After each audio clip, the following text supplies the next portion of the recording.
बातमी पुण्यातून, पुण्याच्या मगरपट्टा परिसरातून। या परिसरात नशेत असलेल्या तरुणानं चक्क ट्रॅफिक पोलिसालाच मारहाण केली।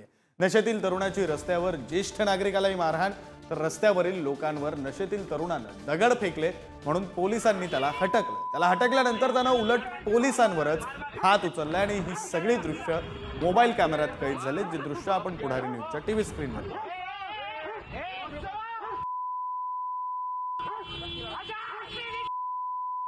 दृश्य आपण पाहतोय,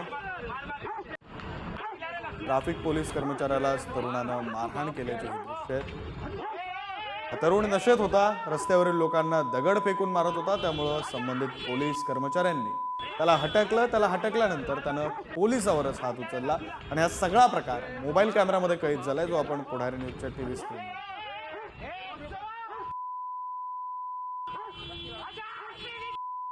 काहीशी शिवीगाळ सुद्धा यावेळी करण्यात आली। संबंधित तरुणासोबत आणखीही तरुण असल्याची माहिती आहे, मात्र मारहाण या एकाच तरुणाने केली, त्यामुळे आता या तरुणावर नेमकी काय कारवाई केली जाते हे सुद्धा पाहावं लागणार आहे। पोलीस जे नागरिकांच्या सेवेसाठी रस्त्यावर तैनात असतात, त्या पोलिसांवरच, सरकारी यंत्रणेचा एक भाग असलेल्या पोलिसांवरच हात उचलल्यानंतर आता नेमकी काय कारवाई होते पाहणं महत्त्वाचं आहे।